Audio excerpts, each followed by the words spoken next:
Con el dinero fiat, nosotros estamos ceñidos y obligados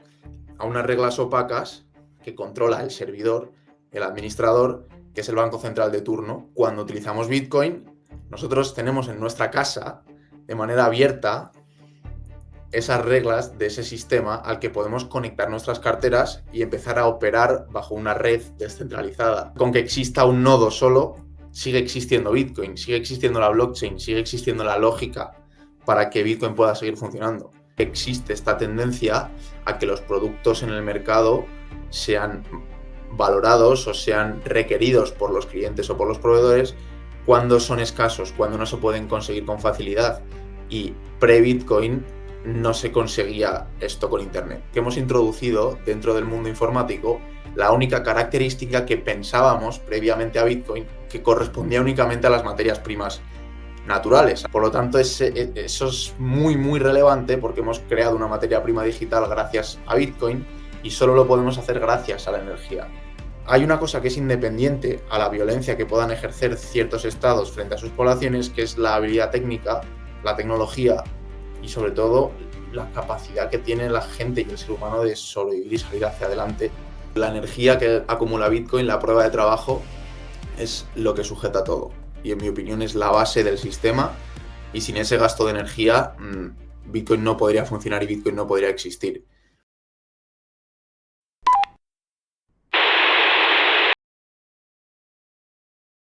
Hola, hola, ¿cómo están? Y bienvenidos a esta sección de entrevistas del canal de Bitcoin Stratos. Mi nombre es Hernán, fundador de este proyecto, y estoy muy contento porque en el día de hoy tenemos un gran invitado. Como ustedes sabrán, bueno,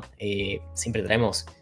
invitados de lujo, ¿no? Respecto al ecosistema Bitcoin y que nos ofrecen diferentes aristas o diferentes formas de entender y aprender sobre Bitcoin desde un lado más técnico, desde un lado más financiero, desde un lado más económico. El día de hoy tenemos un gran invitado que es Nico Sobrino. Nico Sobrino es un ingeniero de telecomunicaciones, especialista en redes y bitcoiner español, y tiene su propio canal de YouTube donde genera contenido con el cual seguramente, bueno, vamos a estar haciendo una colaboración mismo con esta entrevista que estamos haciendo acá.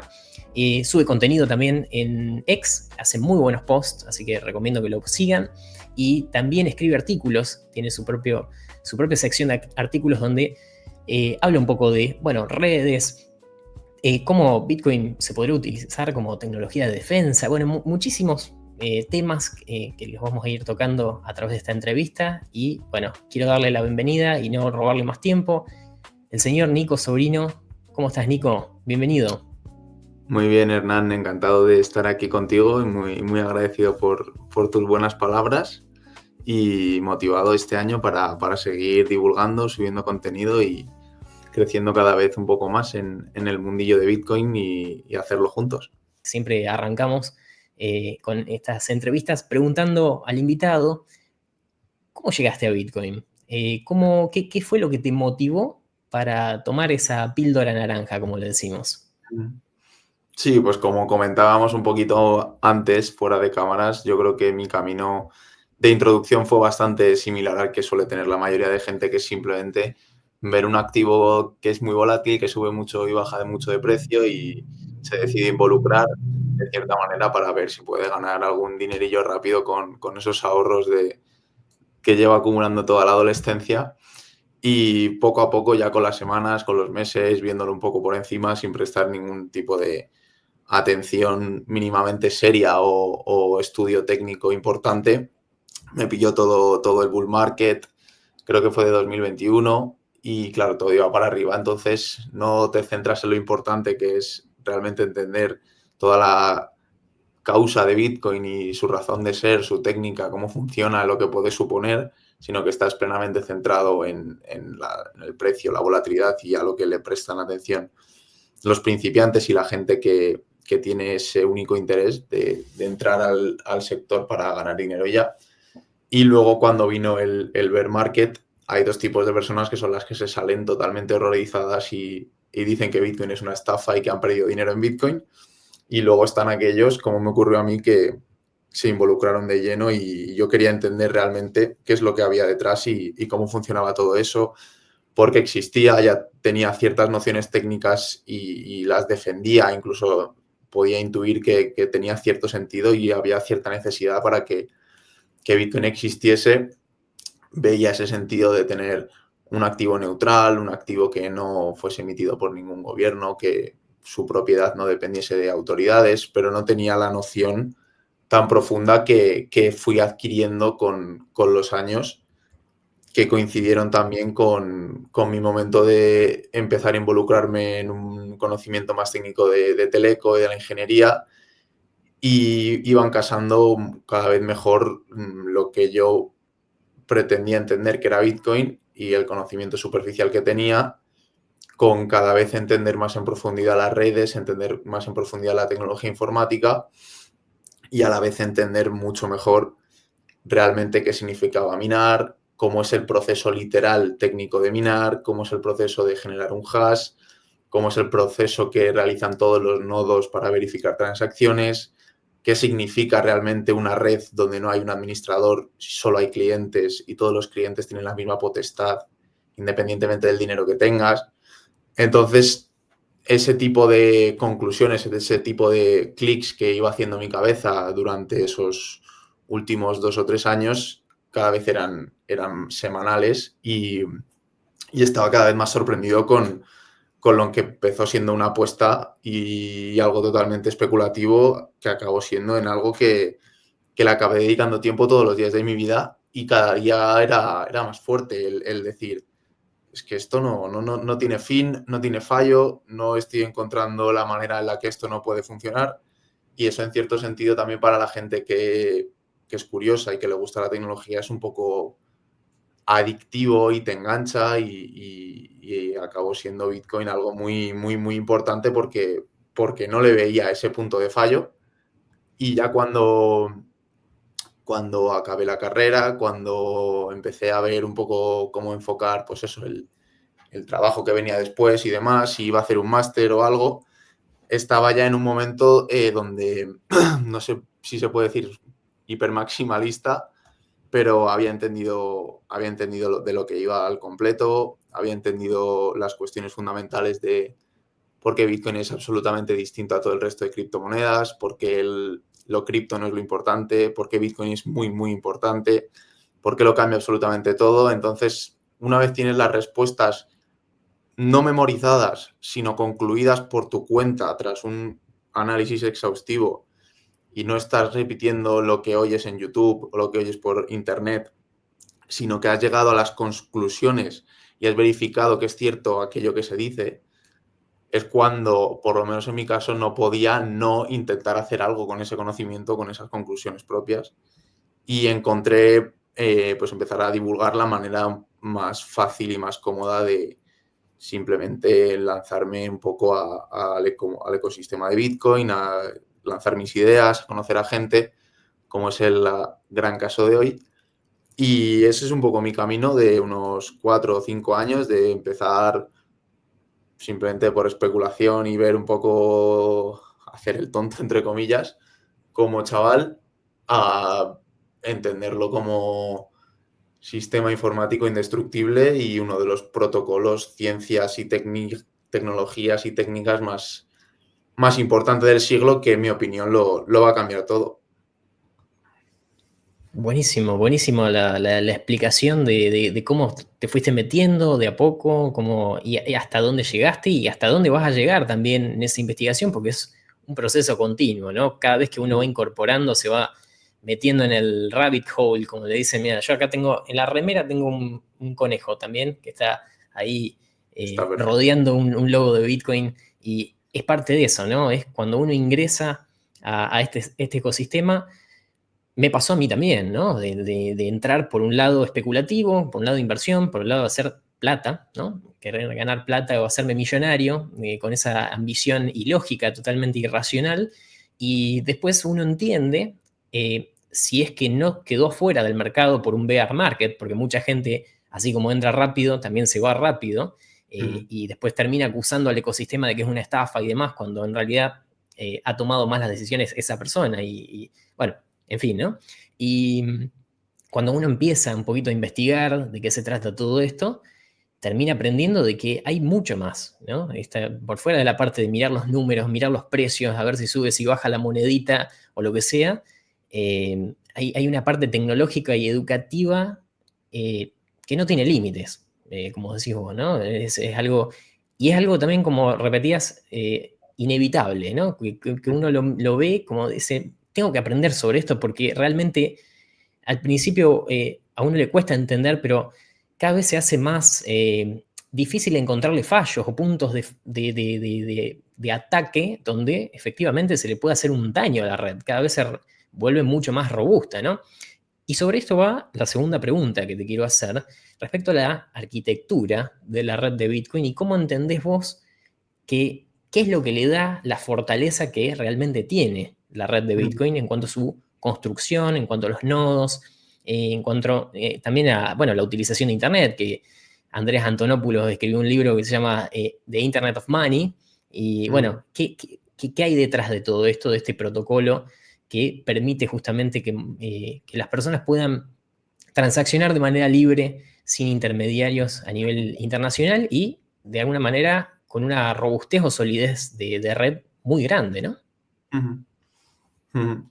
Sí, bueno, lo primero, decir que yo creo que mi vida es la que soy dentro de Bitcoin gracias a Andreas Antonopoulos. Me parece el mejor divulgador de largo y del que más he podido aprender, ahora que lo mencionabas. Y para un poco explicar la arquitectura que tiene Bitcoin y que le garantiza esa eficacia y ese funcionamiento que no se puede apagar, para explicarlo bien, vamos a entender primero cómo funcionan las arquitecturas más tradicionales dentro de Internet, y es básicamente una arquitectura de cliente-servidor en el que hay un servidor de una aplicación que tú quieres utilizar, por ejemplo, la de YouTube, y tú como cliente con tu móvil te conectas a esos servidores. Dentro de ese servidor, que es el de Meta, es el de la empresa que ofrece ese negocio, que ofrece esa aplicación, es dentro de ese servidor donde se encuentra toda la lógica y todos los algoritmos para poder hacer funcionar la aplicación. Tiene únicamente en ese servidor las bases de datos de todos los vídeos y permite a los clientes, a través de sus dispositivos, poder acceder a esa información, pero de una manera en la que es el servidor central quien tiene en parte el mando, quien tiene la lógica o quien es el centro de la aplicación para que todo pueda fluir hacia los clientes, que son los dispositivos que quieren ver el vídeo. Pero dentro del cliente, dentro de tu dispositivo móvil o dentro del ordenador que quiera acceder al vídeo de YouTube, no está la base de datos de YouTube, no está la lógica de YouTube, no está la política de privacidad de YouTube, no están las reglas fundamentales de la aplicación de YouTube. Y eso es una arquitectura que es necesaria que sea así para ciertas aplicaciones o para ciertos comportamientos que queremos tener para que un programa en Internet funcione. Sin embargo, la red de Bitcoin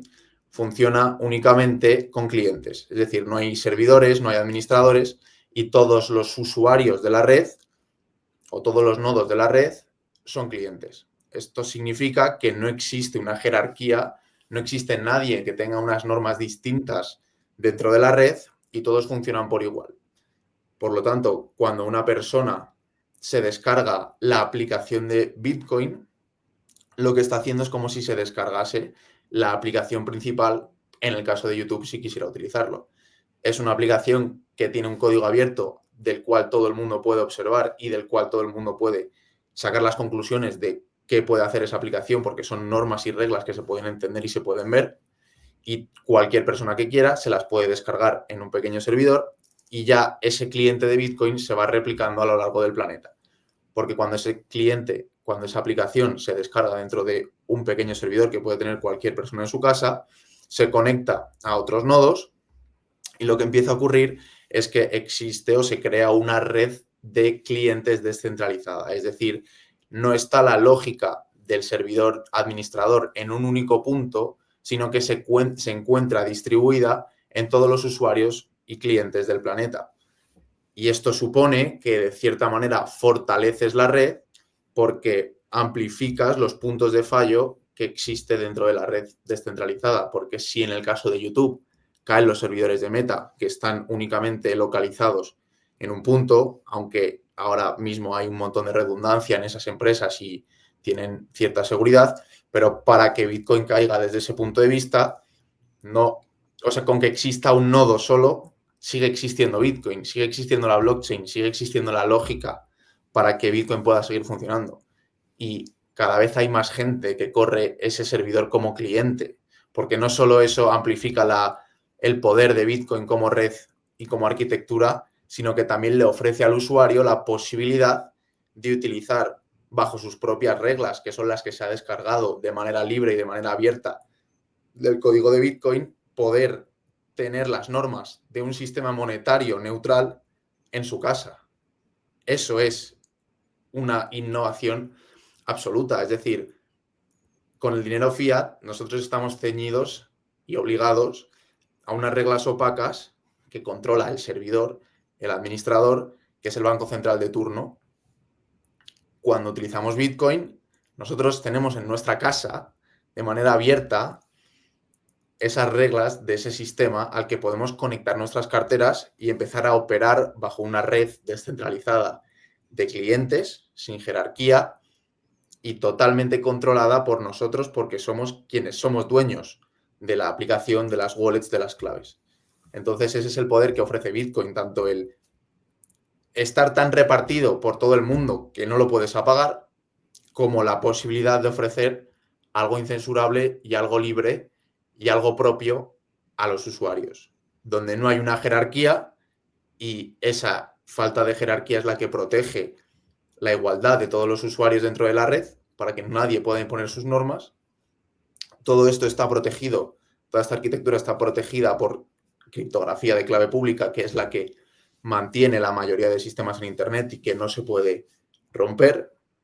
Ahí está todo el debate cuántico que en mi canal y supongo que tú también hemos tratado de largo. Y que luego sobre eso te voy a preguntar algo también. Y luego todo ese sistema está también protegido por el gasto de electricidad que realizan los mineros, que son otro tipo de usuario dentro de Bitcoin, cuya única función es introducir electricidad a la red para participar en una especie de competición para minar transacciones. Y esos mineros son los que introducen la seguridad energética dentro de Bitcoin y es lo que permite que nadie pueda, como cliente,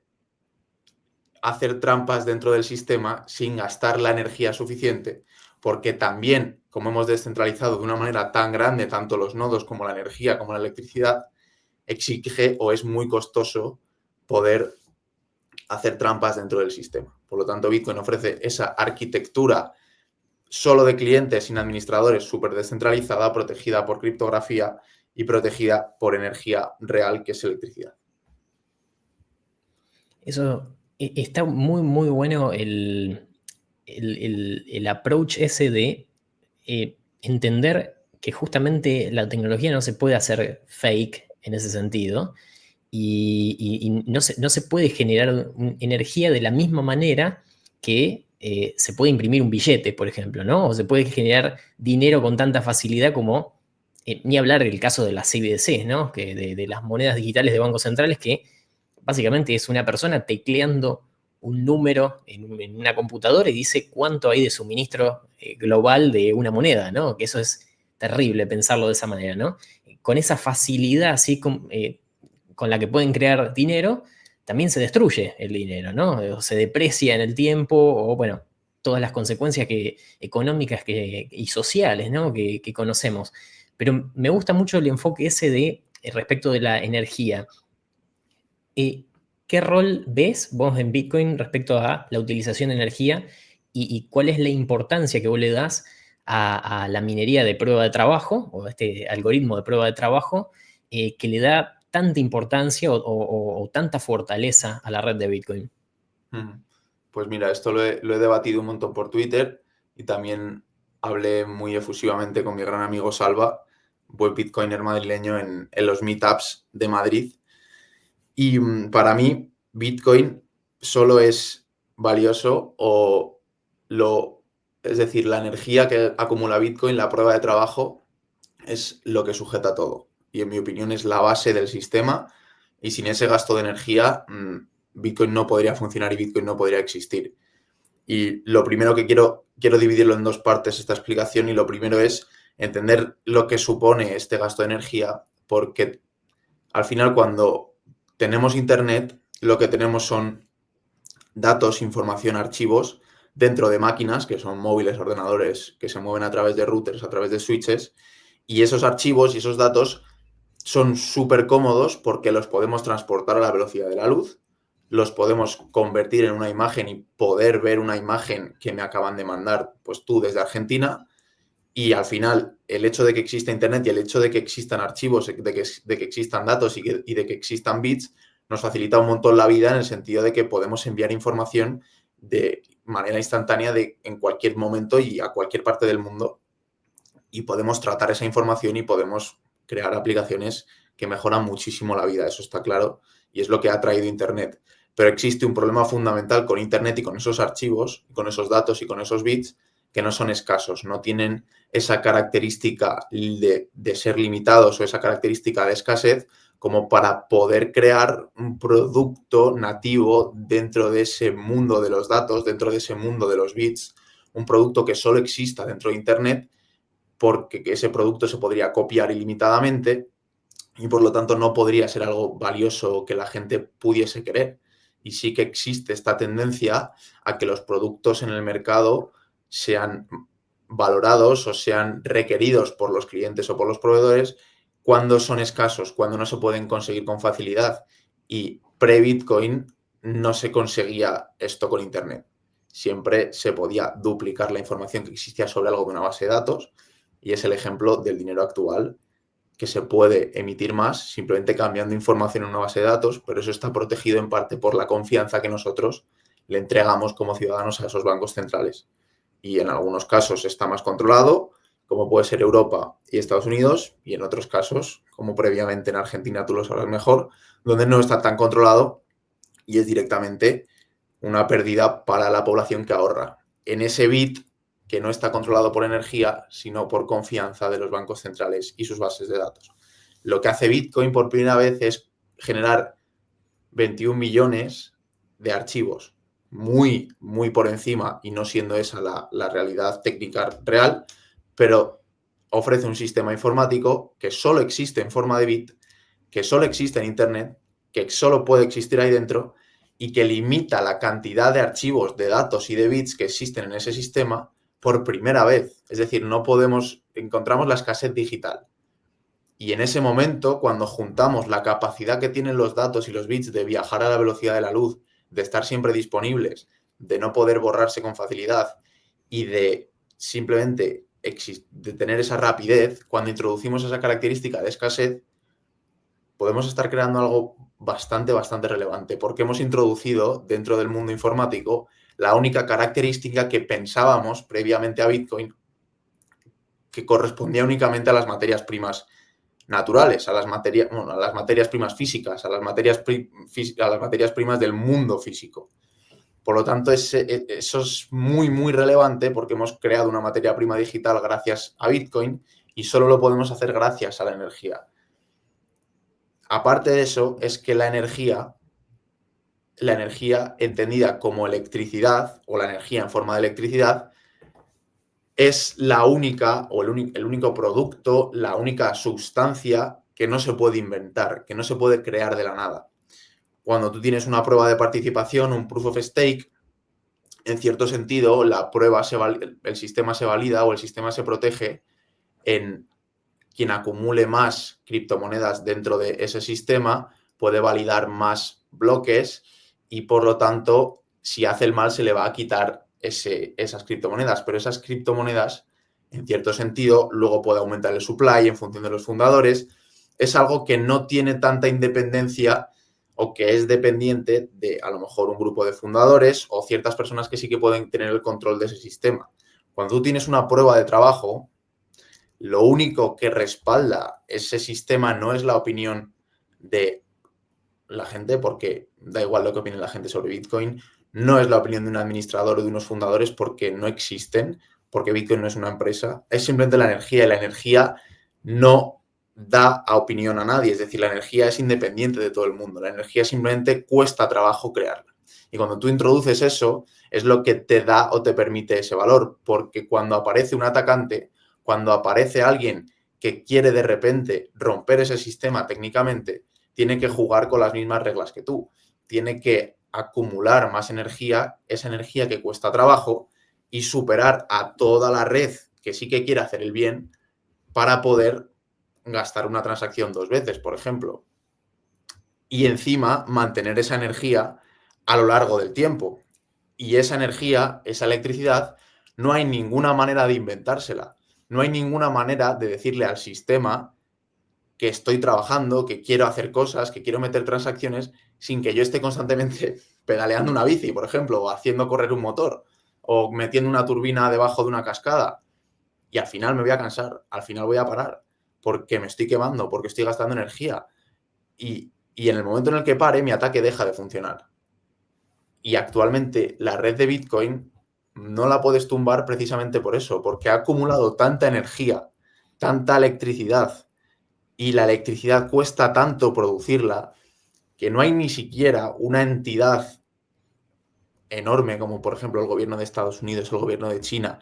el gobierno de Rusia, que pueda destruir esa red, porque la energía es libre a opinión, la energía es igual para todos. Igual que Bitcoin solo está formado por clientes, no tiene administradores y no opina o da igual o es independiente de que alguien intente cambiar una cosa, porque eso ya dejaría de ser Bitcoin, la energía se comporta igual, la energía es independiente de quién la consuma o de quién la gaste. Hace el mismo daño a quien la consume que quien la gaste, seas rico, seas pobre, seas China, seas Estados Unidos, seas humano o seas marciano. Es decir, si vienen ahora mismo una civilización extraterrestre con tecnología muy superior a la humana, tendrían que gastar esa misma energía para romper Bitcoin y seguramente no podrían, porque la energía se comporta igual en cualquier lado del universo. Es decir, si tú quieres hacer algo, necesitas energía. Bitcoin es un sistema en el que para hacer algo necesitas introducir mucha energía. Y eso es lo único que permite que Bitcoin vaya a ser una tecnología a escala global, independientemente de que los estados con tanto poder quieran destruirla. Porque Satoshi Nakamoto encontró de una manera muy inteligente la unión entre la informática y todo lo que te ofrece la informática para viajar a la velocidad de la luz a cualquier parte del planeta, etcétera, con la energía del mundo real que permite introducir producto escaso, materia prima digital en un sistema informático por primera vez en la historia. Y eso es uno de los argumentos o razones por las que Bitcoin lo cambia absolutamente todo. Es increíble, es increíble. Y una de las cosas que más me gusta es el componente neutral que tiene Bitcoin, ¿no? Que, como vos decís, la energía es para todos, no mira a ver quién la está usando. Lo importante es que se utilicen los recursos necesarios para generarlo, ¿no? Y como eso dado eso, dada esa condición previa en la que uno tiene que ofrecer algo para obtener, de esa forma, básicamente, se otorga una recompensa, ¿no? O se obtiene un beneficio del otro lado, como en el caso de Bitcoin, a través de la emisión, a través de lo que es el proceso de minería, en los cuales los mineros básicamente extraen parte de esa emisión y también, bueno, reciben comisiones de la misma validación de transacciones, ¿no? Ese componente neutral me parece increíble de parte de Bitcoin, que puede ser utilizado por un gobierno que tiene la peor de las intenciones, grupos terroristas, gente que quiere hacer caridad, es decir, tenés todos los usos posibles de cualquier parte, de cualquier tipo de institución, de cualquier tipo de persona, no importa el interés que tengan, ¿no? Y si siguen esas reglas y tratan de no portarse mal, van a poder utilizar o beneficiarse de todo eso, poniéndose en común aun cuando tengan intereses totalmente dispares, ¿no? A nivel internacional. ¿Cómo Bitcoin puede ser utilizado por esos poderosos o esas instituciones que actualmente controlan grandes servicios centralizados? Pues es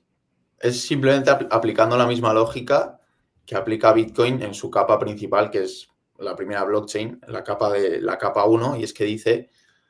quien quiera secuestrar el sistema se va a quedar sin energía. Quien quiera hacer trampas se va a quedar sin energía y le va a salir carísimo siquiera intentar realizar el ataque.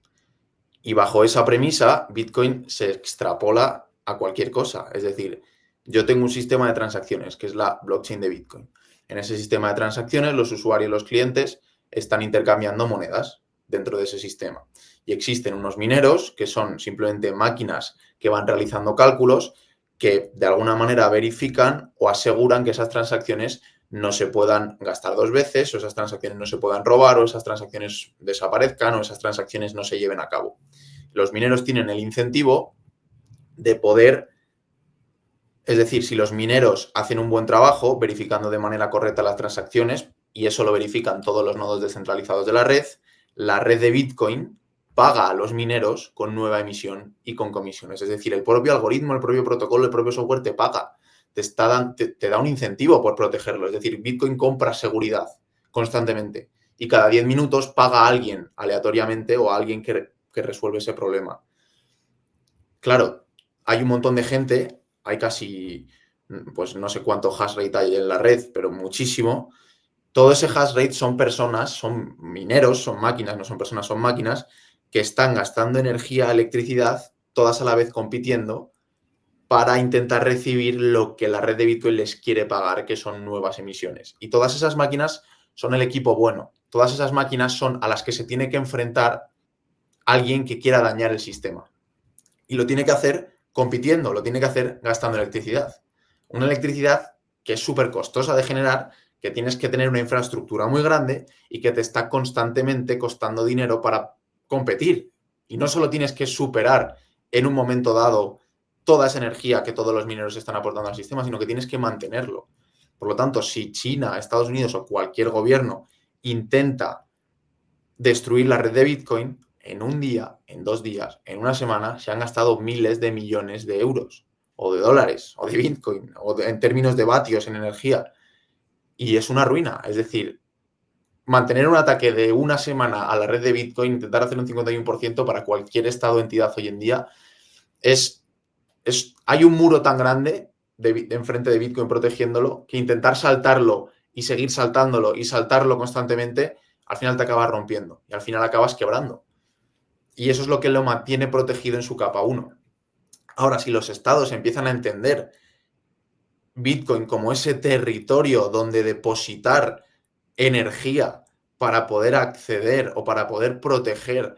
un activo cuya propiedad solo depende de esa electricidad y no depende de que se maten los unos a los otros, de que haya guerras, no depende de que unos invadan a otros, no depende de que la policía venga a una casa si pretenden entrar, no depende de que se detengan a personas. Es decir, la propiedad de Bitcoin, la propiedad de los registros de la blockchain solo depende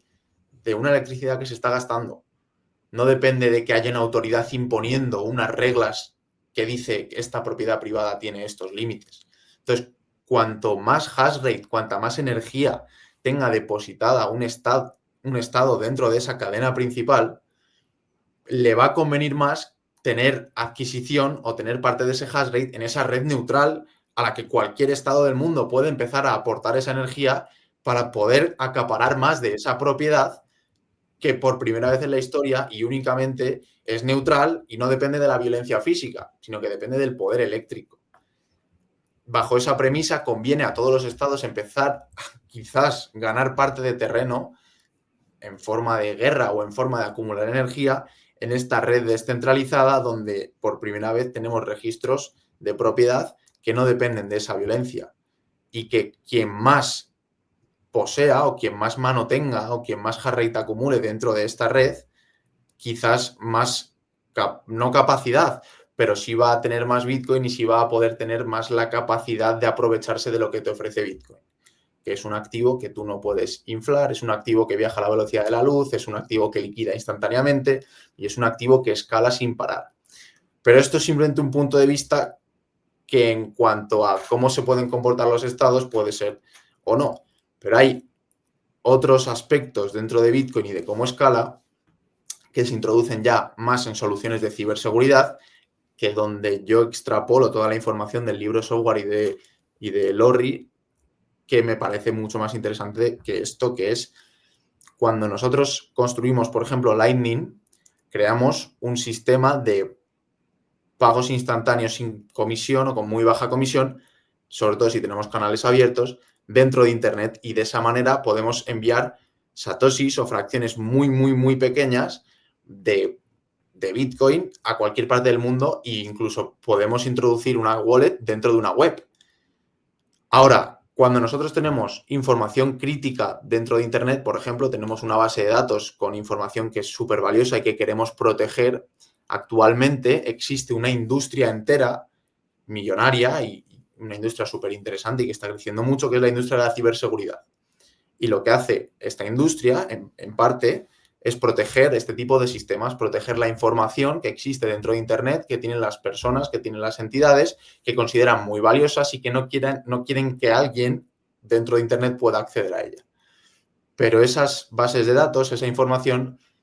actualmente se protege solo con lógica. Se protege con lo que es un firewall y un firewall tiene una manera de, a través de reglas, impedir que ciertas peticiones puedan acceder a mi base de datos, que ciertos scripts los tengo que bloquear, que ciertas conexiones no tengo que aceptarlas, que tengo que cerrar la mayor cantidad de puertos posibles para que la información no esté expuesta. Es decir, es intentar meter una caja donde tengo mucho valor, protegerla a través de una valla, meter perros que muerdan a quien quiera entrar, pero lo estoy haciendo de una manera lógica, no lo estoy haciendo de una manera energética. Y esa lógica con la que funciona mi firewall, que no es más que un programa que simplemente evita que haya ciertas peticiones que puedan extraer datos o que puedas meter un malware en mi sistema o que puedas acceder a mi información, esa misma lógica que lo protege puede ser engañada, porque el atacante puede diseñar también una lógica que de una manera muy inteligente engañe a esa lógica del firewall, a esa lógica de la valla que protege la información valiosa y por lo tanto puedo acceder a tu información. Y es como se está librando actualmente la guerra cibernética, que es la guerra más amplia o más extensa que existe en el mundo. Es que constantemente hay hackeos, constantemente hay denegaciones de servicio, porque es una realidad que se está viviendo, pero es una batalla de lógica, es una batalla de scripts. Es una batalla de que mi sistema engaña al tuyo y yo poder acceder a la información de tu sistema y robarte toda tu información. Cuando tú introduces Bitcoin dentro de esta industria, dentro de este concepto de la defensa de la información en el ciberespacio, yo puedo, como Bitcoin introduce energía dentro del mundo informático, yo puedo poner un muro físico en mi firewall, puedo poner un muro físico en mi base de datos. Si yo tengo un sistema, una base de datos, de la cual solo puedes extraer información si pagas 10 satoshis, te vas a quedar sin energía si quieres hacerme una denegación de servicio. Porque si tú quieres hacerme una denegación de servicio, tienes que hacer 1.000.000 de peticiones por segundo. Y 1.000.000 de peticiones por segundo con un firewall energético, con un firewall basado en Bitcoin, es 1.000.000 de satoshis por segundo. No puedes gastar 1.000.000 de satoshis por segundo, ni siquiera siendo China, ni siquiera siendo Estados Unidos, porque te quedas sin energía. Porque el coste de hacerme una denegación de servicio a mi base de datos independiente de Bitcoin es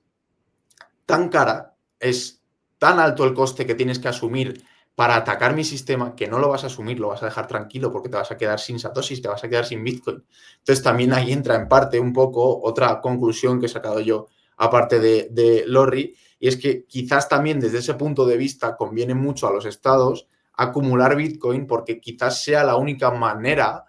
en la que yo pueda interactuar energéticamente con ciertos firewalls, por ejemplo, que están protegidos por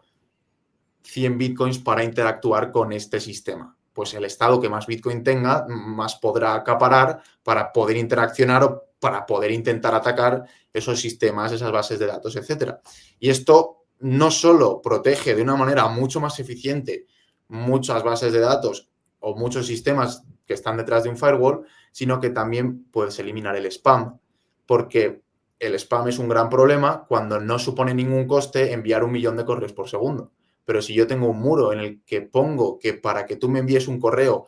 te ponga 10 satoshis, seguramente entre nosotros nos cunda enviarnos esos satoshis porque nuestra relación es íntegra y nosotros nos conviene comunicarnos porque queremos comunicarnos y le damos valor a esa comunicación a través de 10 satoshis y sabemos que esos 10 satoshis son una energía digital que entre tú y yo nos merece la pena gastar o intercambiar para que esta reunión o esta videollamada se lleve a cabo. Lo mismo ocurriría con una relación entre un cliente y un proveedor, por ejemplo. Pero cuando cuando yo soy alguien que quiere hacer spam, una denegación de servicio, etcétera, y me tengo que gastar 10 satoshis por segundo por cada email o spam que envío, dejo de hacerlo porque el muro energético que existe ahora dentro de Internet y que no solo se va a integrar en el mundo monetario, que es lo primero que está haciendo Bitcoin, sino que lo estoy integrando en el mundo de la ciberseguridad, ese muro energético empieza a ordenar todo de manera mucho más eficiente y introduce un coste físico en Internet. Es decir, seguramente yo como Estado, imagínate, me piense mucho si entrar en guerra con un Estado semejante a mí en cuanto a poderes, porque el coste, que esto es lo que decía Lorry, de la guerra me es muy elevado y no me conviene gastar tanta energía en algo y no sé si voy a sacar tanto rendimiento. Pues cuando introduces esa lógica en el mundo informático que actualmente no existe, lo cambias todo. Y eso es lo que hace Bitcoin en cuanto a tecnología de defensa. Por eso digo que Bitcoin es que lo cambia todas las industrias, cambia todo. No solo hay que darle el punto de vista monetario o especulativo, porque esto puede escalar a cualquier cosa. Tal cual, se puede aplicar, así como se aplica, como vos decís, a algo monetario, se puede llevar a distintos ámbitos o distintos rubros donde vos necesites o generes un gran desincentivo para quien quiera romper las reglas o para quien desee de alguna manera salirse o rebelarse ante eso que les conviene a todos,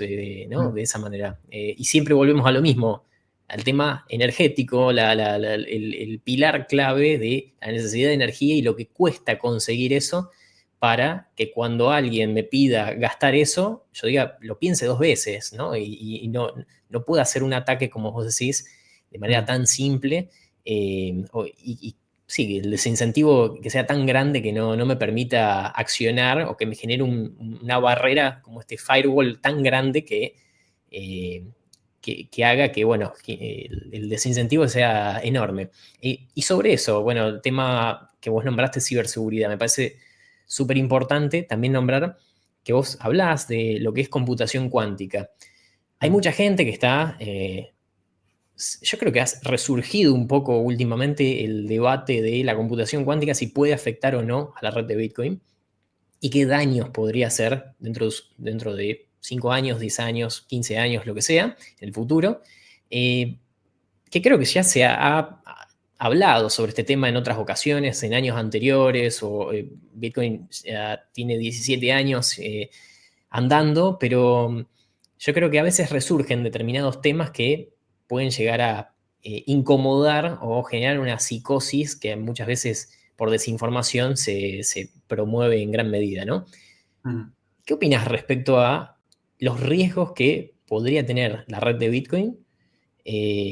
sobre un desarrollo efectivo de computación cuántica que podría, de alguna forma, romper los algoritmos para ingresar a las claves privadas o robar monedas y demás? Bueno, aquí lo primero es entender que lo que supone un problema es un algoritmo en concreto es decir, el hecho de que se desarrolle un ordenador cuántico es una manera de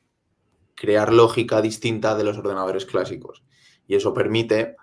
en cierto sentido, crear nuevos algoritmos que no funcionarían si los ejecutamos en una máquina clásica, como el ordenador que estamos utilizando ahora, pero que sí funcionarían dentro de una máquina cuántica, como la que se está construyendo, la que se prevé que se va a construir, que funcionan en distintas maneras, la clásica con bits y la cuántica con qubits. Entonces, existen ciertos algoritmos que se podrían ejecutar dentro de un potencial computador cuántico que en principio podrían revertir una clave privada de una clave pública. Y esto significa que la criptografía de clave pública, la cual sujeta todo Internet, no solo Bitcoin, estaría comprometida. Y esto podría ser un problema porque en el momento en el que se revele dentro de Internet una clave pública para que un usuario pueda verificar que la información viene de una clave privada, es así como funciona la comunicación encriptada, es así como funciona Bitcoin, se podría revertir esa información, se podría llegar hasta la clave privada y se podrían, pues en el caso de mensajería, enviar mensajes en nombre de una clave pública, por lo tanto, haciéndote pasar por otra persona. Se podrían adquirir claves públicas y acceder a sistemas pues entiendo que los estados no se salvan de esto y también se protegen con este tipo de criptografía porque es lo más duro que existe hoy en día y se podrían acceder a muchos tipos de sistemas alrededor del mundo, incluso codificación nuclear o cualquier tipo de sistema. Se podrían adivinar o quitar contraseñas de bancos, se podría acceder a todas las redes sociales de todo el mundo, es decir, sería un drama para Internet y su seguridad. Y en cuanto a Bitcoin, se podrían llegar a las claves privadas de las claves públicas que estén publicadas o que estén visibles dentro de la blockchain. Y aquí el principal punto es que todas las claves públicas de Satoshi están publicadas en la blockchain, porque al principio de la red lo que ocurría es que para gastar una transacción o para recibirla no existían direcciones. Directamente esa dirección era la clave pública. Luego se actualizó ese sistema y actualmente las direcciones que existen hoy en día publicadas en la blockchain no son claves públicas, sino que son direcciones. Y esas direcciones no revelan la clave pública hasta que existe un gasto, hasta que alguien quiere gastar el Bitcoin que hay dentro de una dirección o parte de un uso que hay dentro de una dirección, de un UTXO, y en ese momento sí que se revelaría una clave pública. Y aquí hay varios puntos, es decir, nosotros podemos seguir actualizando hasta llegar a unas direcciones cuánticas que se protejan de este algoritmo, que eso es lo que va a llegar con todo Internet, es decir, aparecerá, yo creo, una criptografía postcuántica que en parte evite que se pueda revertir esta clave privada de la clave pública. También creo que los bitcoins de Satoshi es posible que sean robados, porque también hay un debate ahí de qué hacer con esas wallets que están publicando las claves públicas, porque eso ya no se puede cambiar en cuanto a los bitcoins de Satoshi. Pero en cierto sentido pienso que incluso si hoy en día ya existiera un ordenador cuántico, Bitcoin sobreviviría. Porque, es decir, actualmente las wallets funcionan de manera en la que tú distribuyes todos tus fondos a lo largo de muchas direcciones. Y siempre que haces un envío dentro de la red de Bitcoin, yo estoy gastando una clave pública y la estoy mostrando, pero luego no vuelvo a utilizar esa clave pública por temas de privacidad y demás. Entonces, esa clave pública que yo publico en la blockchain de Bitcoin lleva a una clave privada que ya no tiene fondos porque los ha gastado previamente. Entonces, actualmente ya te podrías proteger de una manera incómoda y de una manera que no está ciertamente preparada, pero sobrevivirías, de un robo cuántico porque gastarías de una clave pública que solo estaría expuesta durante el tiempo que esté en la mempool antes de estar confirmada. Una vez se mete dentro de un bloque, esa clave pública, si ya no tiene fondos dentro de su clave privada, ya no hay, es decir, un ordenador cuántico lo podría revertir, pero ya no hay fondo en esa clave privada y el resto de mi Bitcoin o el resto de Bitcoin de la red vive en direcciones que no exponen una clave pública y que por lo tanto no están en peligro. Y con respecto al Bitcoin de Satoshi, a mí me gusta siempre poner el ejemplo de Mt. Gox en 2014 y es que al final en 2014, cuando la red era mucho más vulnerable, cuando la red era mucho más pequeña, cuando no había muchos menos nodos y la industria era mucho más pequeña que hoy en día, siendo hoy ya bastante pequeña o por lo menos no muy grande a escala mundial, hubo un robo de 800.000 bitcoins dentro de un exchange y Bitcoin sobrevivió. Es decir, Bitcoin siguió adelante, porque la computación cuántica no introduce, o este problema no introduce un problema fundamental para el funcionamiento de Bitcoin, simplemente introduce un problema para ciertos usuarios, como sería el caso de Satoshi, que si no actualizan su sistema operativo, en este caso su wallet de Bitcoin o su nodo, estarían expuestos a un potencial robo. Pero como quien no actualiza Google o como quien no actualiza iOS, las cosas van avanzando y las cosas se van actualizando. Si hay un usuario que tiene una versión anterior, utiliza esas direcciones y un potencial ordenador cuántico roba sus claves, el fallo, el problema, es una práctica de un usuario que tiene una versión antigua de iOS con una vulnerabilidad de la cual le pueden robar los datos. Pues este usuario tiene una versión antigua de Bitcoin que tiene una vulnerabilidad cuántica que te puede robar tus claves. Pero a Bitcoin le da igual, Bitcoin sigue funcionando, es decir, no compromete el proof of work, no compromete las direcciones y el darle la vuelta a un hash, no compromete la descentralización, que son las bases de consenso y las bases que permiten que Bitcoin exista. Aparte de todo este debate técnico que es muy, muy extenso, también luego hay ciertos argumentos y ciertos debates de teoría de juegos, de teoría estatal, de geopolítica, de ver cómo utilizar o si realmente merecería la pena utilizar un ordenador cuántico, un arma tan poderosa para destruir Bitcoin, cuando ya sabemos por experiencia que atacar Bitcoin suele ser muy costoso y quizás con un ordenador cuántico, un Estado, no sé, porque yo no soy ni político ni perverso, pero a saber en un momento de incertidumbre qué podría hacer China con un ordenador cuántico súper desarrollado si eso le permite desencriptar la información de sus enemigos estadounidenses, por ejemplo.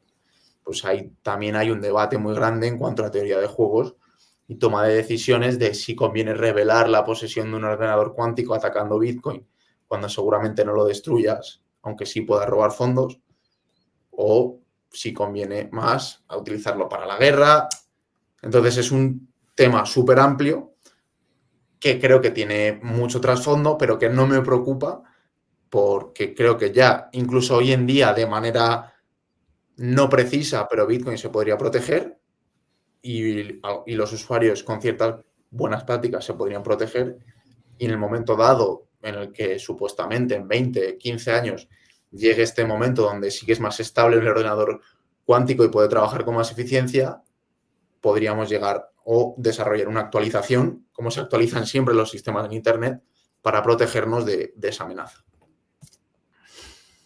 Buenísima, buenísima la explicación. Y siempre yo creo que llegamos a esa conclusión de que si hay un ataque realmente efectivo cuántico,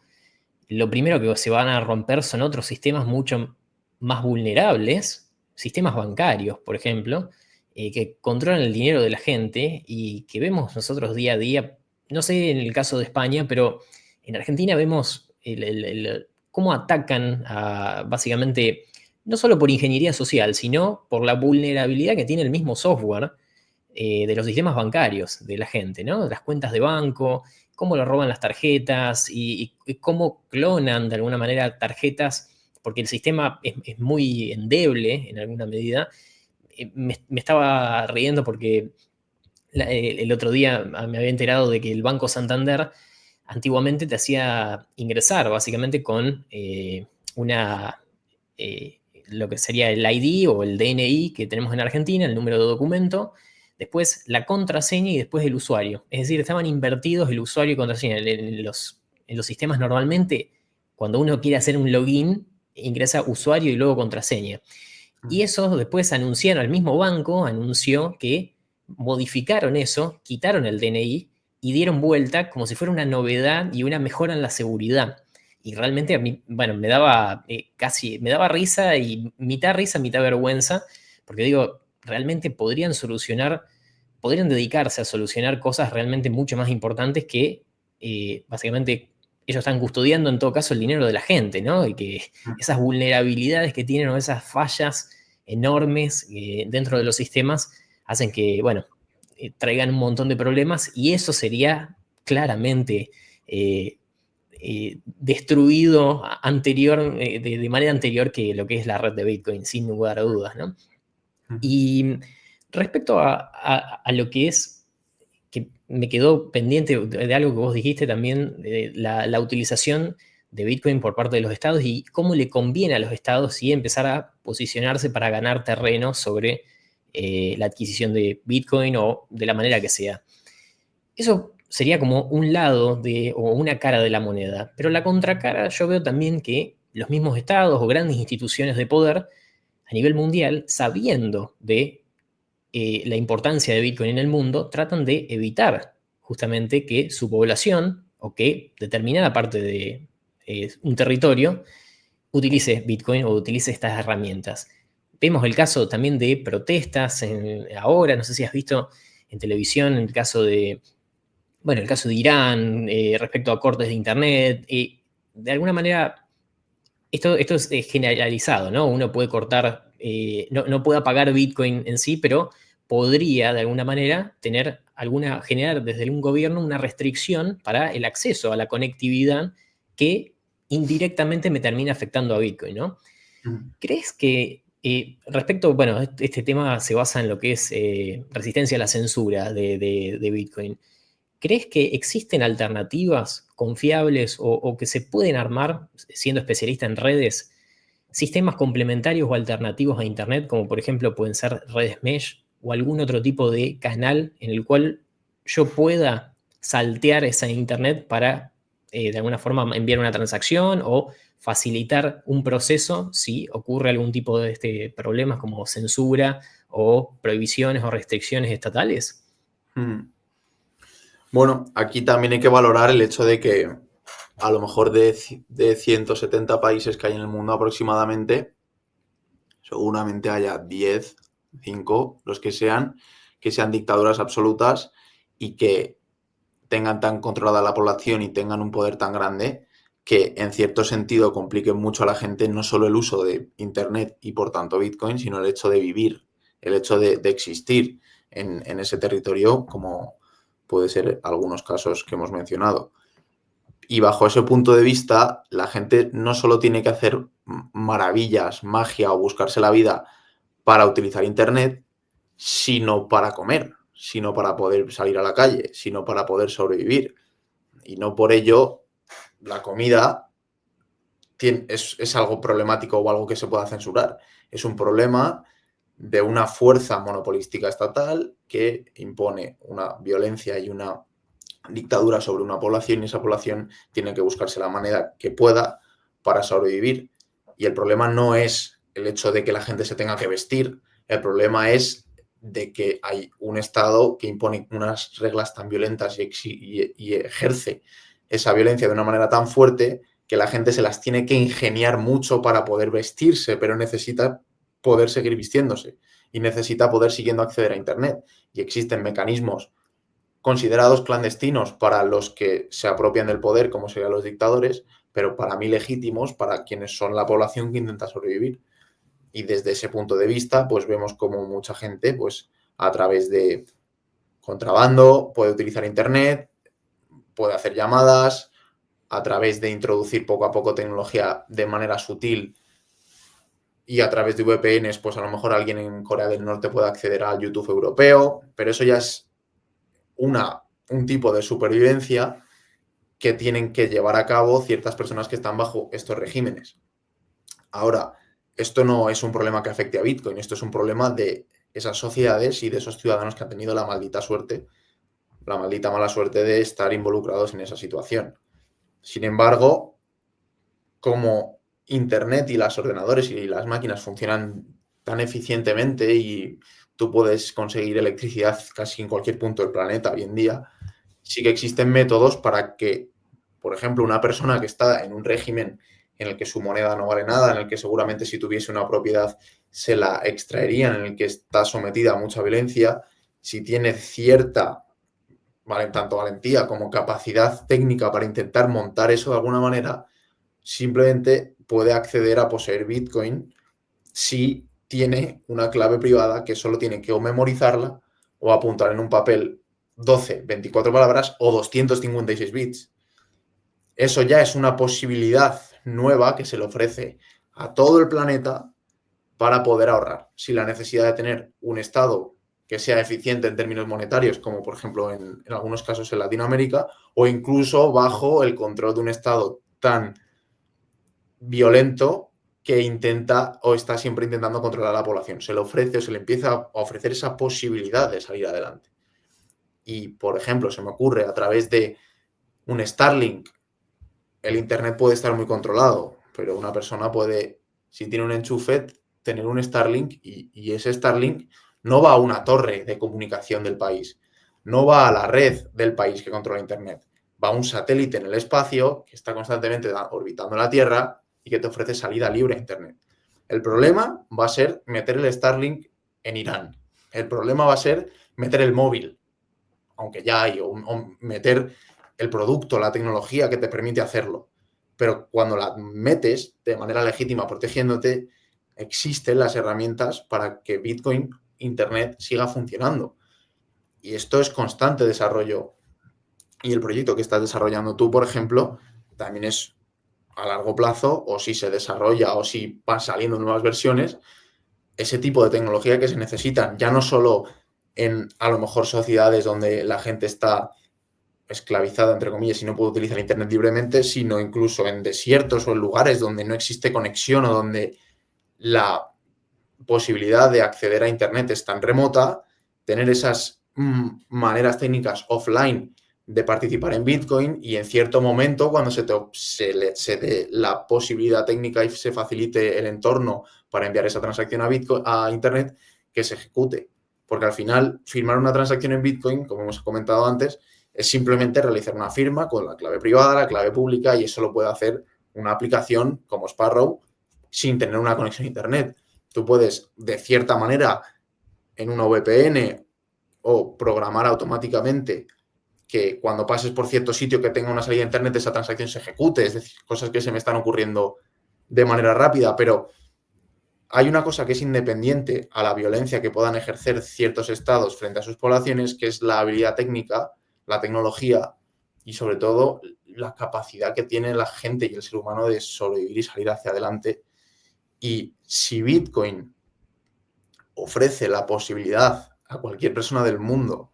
a empezar a entrar en un sistema neutral, en una propiedad neutral, que no depende de la violencia, que no depende de burocracia, que no juzga si eres iraní, si eres español, si eres argentino, que no le importa el dinero que tengas, que no le importa quién seas, que no te va a hacer un favor por ser amigo de, que no te va a mirar mal si eres de una clase baja, una clase alta, una clase media, una clase política, y esa necesidad es muy alta precisamente para personas como el caso que hemos expuesto antes. Y si esas personas se les limita la comida por violencia del Estado, esas personas consiguen comer, porque si no comen no sobreviven. Si esas personas quieren salir hacia adelante, lo van a tener que hacer ahorrando, lo van a tener que hacer capitalizándose. Y Bitcoin ofrece esa alternativa. Por primera vez podemos todas las personas del mundo capitalizarnos y participar en una red monetaria que no dependa de esta violencia estatal. Y se trata simplemente de encontrar las maneras técnicas consideradas clandestinas en esos países, pero legítimas para que la población y las personas puedan salir adelante. Pero en todo caso no es un problema de Bitcoin, es un problema de una dictadura que somete en ciertos puntos del planeta a su población. Tal cual, lo opino exactamente igual. La red de Bitcoin va a seguir funcionando. Como vos dijiste, ya con que haya un solo nodo de Bitcoin andando, que uno lo puede tener en una casa o en un búnker o donde sea, o en el espacio incluso, de alguna manera uno va a tener la posibilidad de seguir beneficiándose de todas las características que tiene Bitcoin, ¿no? Todos los features y toda bueno, esta resistencia a la censura que tiene y demás, y la posibilidad de conectarme directamente sin intermediarios a nivel mundial con cualquier otra persona que, independientemente de su distancia, ¿no? Y esto es triste ver cómo, estando en pleno siglo XXI, con todas las tecnologías que hay y demás, parece que todavía sigue habiendo algunos limitantes para algunos países puntuales, como vos mencionaste, no son todos, por suerte, no son todos, porque si fueran todos sería un caos mucho mayor, pero uno no hubiese pensado quizás hace varios años atrás de que en el año 2026 seguirían ocurriendo problemas de que un presidente loco o un dictador de turno decida desconectar a toda la gente de un día para el otro para justamente evitar una rebelión más organizada, porque quizás esa persona hace 30, 40 años que está en el poder, ¿no? Entonces llega un punto que la gente se harta de eso y quiere buscar otras alternativas, ¿no? Y quiere empezar a buscar otros sistemas, ya sea de democracia o a nivel político o a nivel de lo que sea, ¿no? Empezar a buscar alternativas también en cuanto a aplicaciones que puede usar en el día a día para suplir las necesidades que tiene, ¿no? Otro punto que quería comentar, y es que también mucha gente dice que qué ocurriría en ese caso en el que, como decías, que hay ciertos puntos en la Tierra donde son sociedades que controlan mucho a su población y no les dejan ciertas libertades, pero ¿qué ocurriría si esa tendencia se expande a todo el mundo y de repente todos los estados y todos los gobiernos quieren llevar ese mismo comportamiento? Y es que yo creo que ya se ha cruzado de sobra, gracias a Internet, un umbral,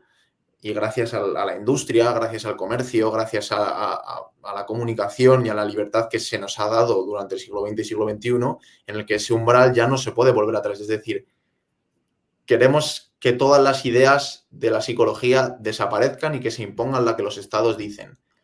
¿Cómo vas a borrar tú hoy en día todos los libros de psicología que existen, todas las fuentes de datos que existen en Internet sobre psicología? Es decir, ¿cómo vas a apagar eso como estado? Primero, técnicamente es imposible llevar a cabo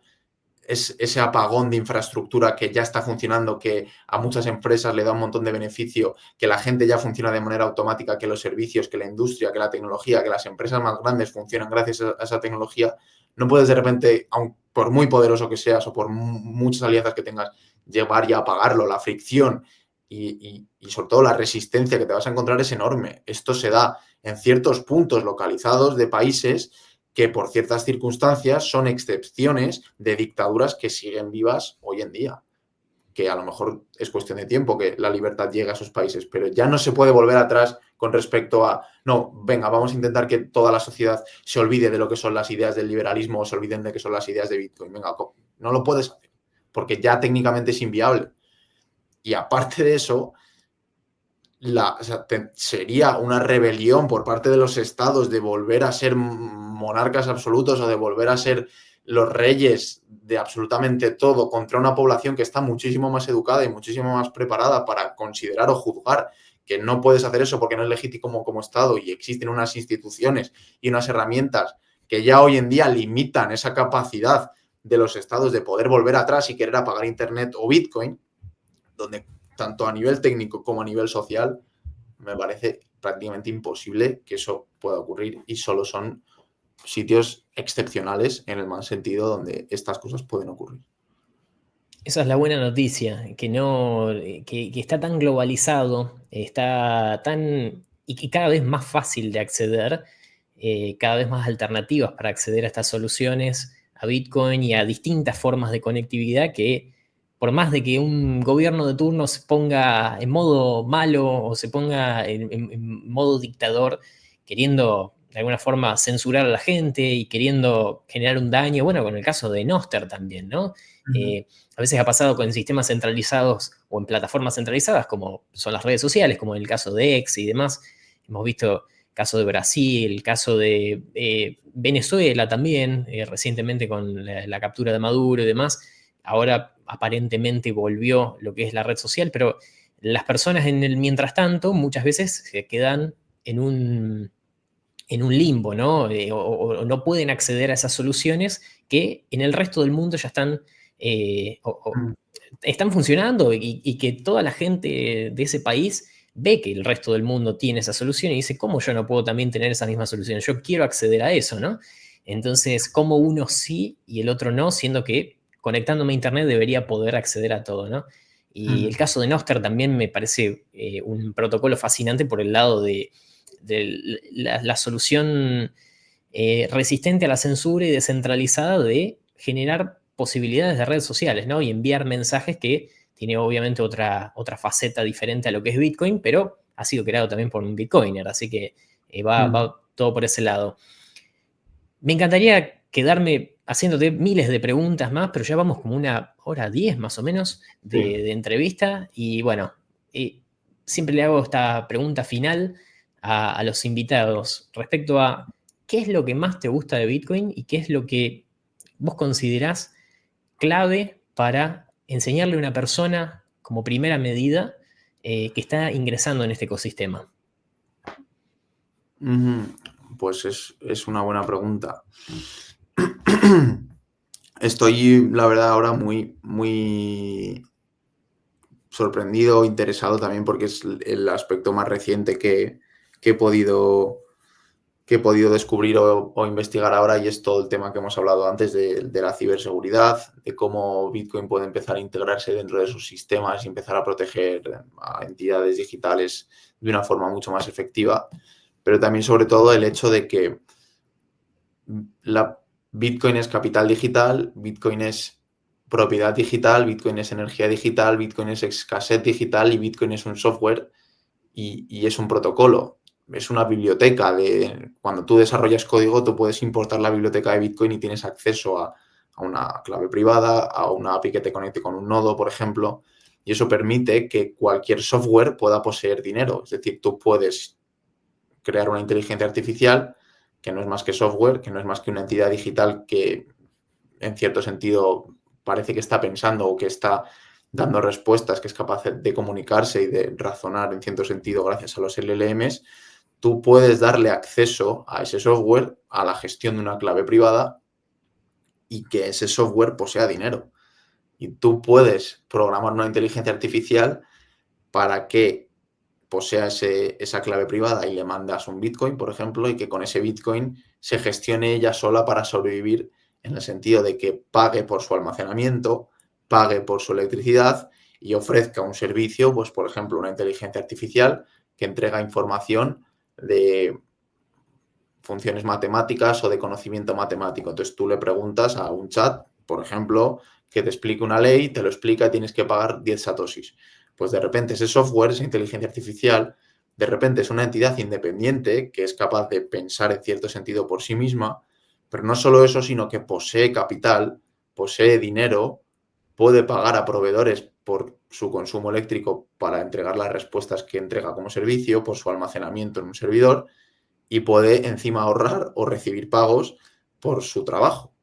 Entonces eso es algo totalmente nuevo, el hecho de poder crear un software que ya existe desde hace mucho tiempo, pero como existe Bitcoin y como existe propiedad digital, que no es ajena al software, porque un software no puede poseer una casa, un software no puede poseer euros, un software no puede poseer este ROTU, porque son bienes del mundo físico, de repente un software puede tener propiedad. Entonces, eso parecen palabras vacías o parecen conclusiones que dices, bueno, sin más, vale, el software puede poseer dinero, pero no. Esto es súper fuerte. El hecho de que un código que se ejecuta informáticamente pueda tener propiedad directa y hacer cosas con esa propiedad. Y creo que las conclusiones y lo que va a escalar esto y lo que va a llevar a cabo es gigantesco. Por eso te digo siempre, Bitcoin en aspectos de IA, de energía, de ciberseguridad, en temas monetarios, en temas de infraestructura, aparece en todos los lados y es sobre todo Bitcoin, que no tiene un punto único donde es excelente, sino cada vez que lo analizas en un sector en concreto, lo cambia por completo. Así que en general eso es lo que más al loro me tiene. Un espectáculo. Nico, muchísimas gracias por dejarme entrevistarte y felicitaciones por la capacidad que tenés para transmitir todos estos contenidos de una manera tan simple. Muchas gracias, Hernán. Encantadísimo y espero que no sea la última, mantengamos el contacto y forjemos una buena relación. Nos vemos. Hasta luego. Chao. Muchas gracias.